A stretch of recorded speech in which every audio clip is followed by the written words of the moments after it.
The game is designed for a very wide audience. We've given great thought to the different types of gameplay which support the investigation. ABC murders represent about 10 to 12 hours of play.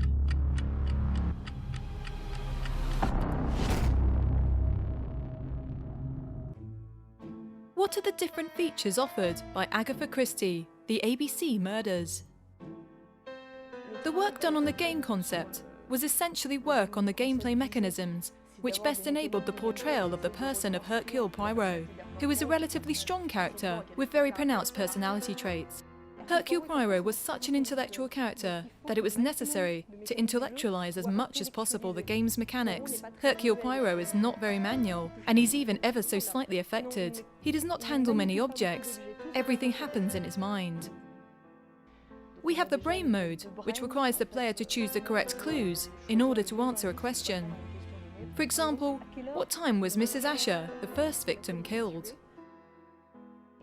He will have to use the clues he obtained from people, witness statements, or objects he found and analyse them in order to arrive at a conclusion. We have used the brain mode to illustrate Hercule Poirot's famous little grey cells that he boasts about so often in the novels.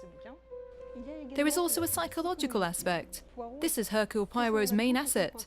When he sees someone, he's able to deduce many things without even speaking to the person.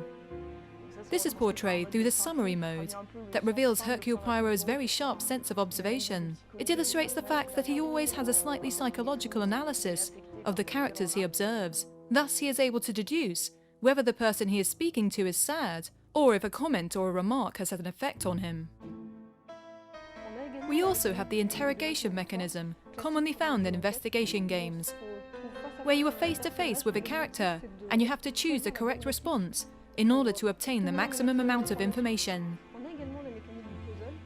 We also have a puzzle mechanism, in which objects are handled with a view to revealing the mysteries they hold.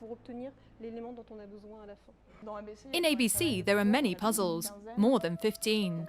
At these moments, the player will be required to interact closely with objects.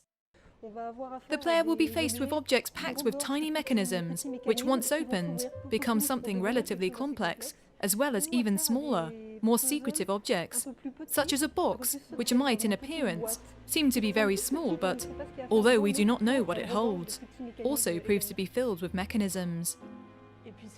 These puzzles will require several types of skills from players.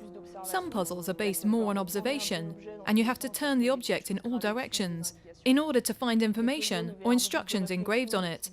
There are also puzzles that require more thought, with enigmas helping you understand how a mechanism works in order to be able to activate it. All these puzzles can be found in the scenery and on a relatively large variety of objects.